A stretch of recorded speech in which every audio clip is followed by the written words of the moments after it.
नमस्कार, मैं आरजे सुधांशु और इस समय हूँ हेलो बनारस 91.2 एफएम पक्का बनारसी।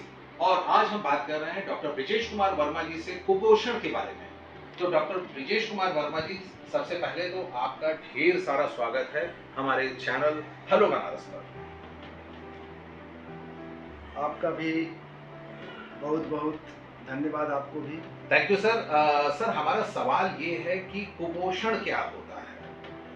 कुपोषण का सेंस है जब पोषण की कमी हो जाए। जी। जब किसी भी व्यक्ति में पोषण की कमी होती है तो उसे कुपोषण बोलते हैं। कुपोषण की संज्ञा उसे दी जाती है, माल न्यूट्रिस्ट उसको बोलते हैं। और अब इसके हिसाब से देखा जाए कि पोषण क्या है। जी। यदि पोषण के बारे में हम जानकारी रख लेंगे तो हम समझेंगे कि यही उस चीज़ की यदि कमी हो रही तो उससे कुपोषण की संज्ञा दी जाएगी। जैसे जब इस संसार में जितने भी प्राणी हैं, जितने ही व्यक्ति हैं, वो सभी लोग प्रोटीन खाने में प्रोटीन लेते हैं, कार्बोहाइड्रेट लेते हैं, फैट लेते हैं, विटामिन्स लेते हैं, मिनरल लेते हैं और जल ग्रहण करते हैं। तो संसार में हम चाहे पिज्जा खाएं, बर्गर खाएं, चावल दाल रोटी सब्जी कुछ भी खाते हैं, लेकिन यह घटक इसी का है, कार्बोहाइड्रेट प्रोटीन और फैट का ही घटक है। यदि इसके अंतर्गत जिस चीज की मात्रा हमारे शरीर में जितनी चाहिए उससे यदि कम लेते हैं तो उस चीज की हमारे शरीर में कमी होती है। और यदि वो कमी होती है तो उसी कमी को हम लोग कुपोषण का नाम देते हैं कि कमी हो गई है, इसे कुपोषण कहते हैं। यदि हमको प्रोटीन की कमी हो गई तो हम समझें कि प्रोटीन की कमी है तो उससे प्रोटीन से संबंधित परेशानी व्यक्ति के शरीर में डेवलप होगी। कार्बोहाइड्रेट यदि कम होगा तो कार्बोहाइड्रेट जनित बीमारी होगी। प्रोटीन यदि कम होगा तो प्रोटीन जनित बीमारी होगी। तो ऐसे करके विटामिन की यदि कमी होगी तो विटामिन जनित बीमारी होगी। तो जिस चीज की हमारे शरीर के अंतर्गत कमी होती है तो उसके कमी की वजह से हमारे शरीर में जितना हमारे अंगों को उस चीज की आवश्यकता होती है वो मिल नहीं पाता है, तो हमारे वो अंग कार्य करना कम करते हैं या उनके कार्य में शिथिलता होती है, तो उससे तमाम प्रकार की शरीर के अंदर बीमारियां होती हैं। जी, यही है कुपोषण। जी। अच्छा डॉक्टर ब्रिजेश कुमार जी, मैं ये आपसे ये पूछना चाहता हूँ, मैं ही क्या हमारे सारे व्यूवर्स और दर्शक ये जानना चाहते हैं कि कोई 10 साल का बच्चा है और देखने में ठीक लग रहा है, लेकिन फिर भी कुछ उसको दिक्कत है, चलने फिरने में कुछ दिक्कत हो रही है या फिर देखने में दिक्कत हो रही है, तो हम ये कैसे मान सकते हैं कि वो कुपोषण का शिकार है? क्या इसका कोई मेजरमेशन, कोई पैमाना है इसका? उसका भी मेजरमेंट है जी। हम तो पहले बच्चे का वजन देखेंगे, बच्चे की लंबाई देखेंगे और बच्चे का वर्ष देखेंगे, वो बच्चा कितने साल का है। यदि आप कह रहे हैं कि 10 साल का कोई बच्चा है और वो आपको देखने से लग रहा है कि या किसी के देखने से लग रहा है कि वो कुपोषण है उसको, जी। तो सिर्फ देखने से नहीं हो पाएगा। जी। उसके लिए BMI बॉडी मास इंडेक्स के अकॉर्डिंग उसका हम देखेंगे कि इसकी हाइट कितनी है, हाइट के हिसाब से इसका वजन कितना है और वजन के हिसाब से इसके उम्र के अकॉर्डिंग उसका कैलकुलेशन किया जाता है। जैसे आपने 10 साल का कहा कि 10 साल का बच्चा है, तो 10 साल के बच्चे का जो वजन होता है वह लगभग 30 से 32 किलो के राउंड में होता है। अमूमन देखा जाए आइडियल वजन तो 31 किलो के आसपास माना जाता है। लड़का हो चाहे लड़की हो, वजन 31 किलो के आसपास होना चाहिए। अब उस 31 किलो के वजन पे उसकी हाइट कितनी है ये दिखते हैं, ये निर्भर करता है। तो उसके जो हाइट होनी चाहिए वह 130 के आसपास सेंटीमीटर के आसपास उसकी हाइट होनी चाहिए जी। और 130 सेंटीमीटर यदि हाइट ठीक है और बच्चा का वजन मान लीजिए हम कह रहे हैं कि आइडियल वेट इसका 31 किलो होना चाहिए और उसका वजन 29 किलो आता है, देखने से लीन थीन लगता है, तो इसका मतलब ये नहीं है कि वो बच्चा कुपोषित है। वो बच्चा स्वस्थ हो सकता है।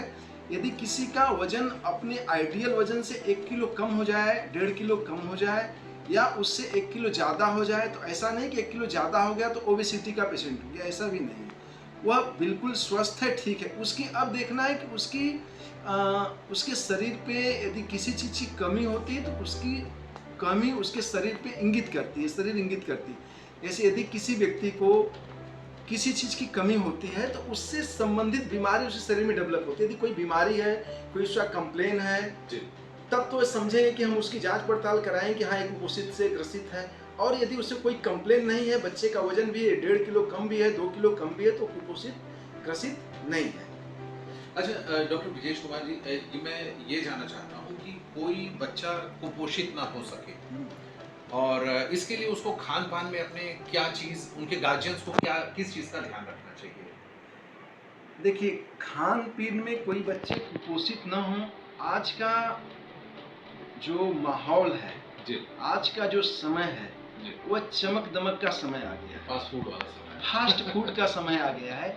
मेनली सारे लोग भोजन को जितना ही मतलब उसको स्पेशलाइज्ड करके खाते हैं, जी उसको जितना उसको प्रोसेस से गुजारते हैं, जी तो वह उतना ही उस शरीर के लिए नुकसान होते चलता है और वह शरीर पे उसका प्रभाव बुरा पड़ता है। कारण है जैसे कि यदि कोई व्यक्ति चावल, दाल, रोटी, सब्जी, चटनी, सलाद, घी लेता है, वो तो समझ में आता है, वेज हो या नॉन वेज हो कोई बात नहीं।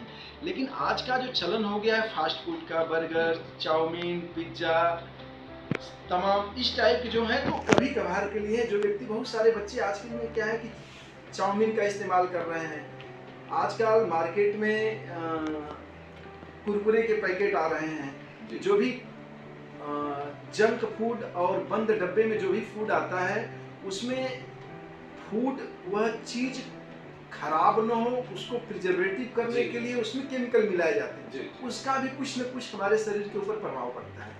इसलिए हम तो हमेशा ये सलाह देते हैं कि प्रिजर्वेटिव फूड हो, बंद डब्बे की चीज हो, पैकेट बंद चीजें हो, आप उसका इस्तेमाल कम से कम करें। वैसे कंडीशन में करें जहाँ पे खाने की सुविधाएं हैं, नहीं हो पाया, सफर में कर रहे हैं तो वो तो ठीक है, लेकिन घर में उसको डेली रूटीन में आप इस चीज़ का इस्तेमाल करते हैं, तो ये बच्चे के लिए, जो भी व्यक्ति इसका इस्तेमाल करता है कंटिन्यू, उसके लिए यह आंतों के लिए नुकसानदेह है और बच्चों के विकास के लिए, बच्चों की बुद्धि के विकास के लिए, सब चीज़ के लिए नुकसानदायक है। इसलिए फास्ट फूड, जंक फूड और प्रिजर्वेटिव फूड का इस्तेमाल कम से कम करें या प्रयास हो सके तो न करें। और रह गया कि क्या चीज़ लें कि जिससे हम स्वस्थ रहें, तो हमारे संसार में खाने के लिए वही कार्बोहाइड्रेट है, प्रोटीन है, फैट है, जल है, मिनरल है, मल्टीविटामिन्स हैं, यही सब सारी चीज़ें हैं। तो मिलेगा कैसे?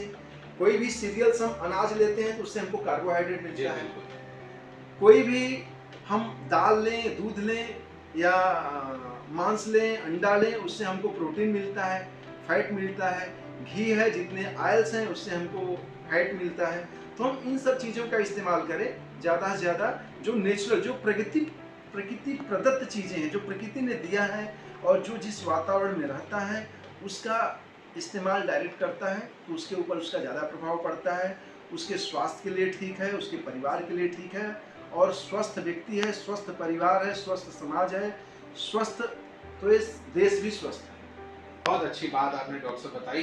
डॉक्टर ब्रिजेश सर, आपने हमारे दर्शकों और हमारे श्रोताओं को इतनी बढ़िया जानकारी दी, कुपोषण क्या है और विटामिन्स का हमारे जीवन में क्या महत्व है, इस पर आपने इतनी खूबसूरत जानकारी की दी, इसके लिए बहुत बहुत धन्यवाद सर। आपको भी बहुत बहुत धन्यवाद जी, thank you so much sir. तो बस आप इसी तरह से सुनते रहिए 91.2 FM हेलो बनारस, पक्का बनारसी।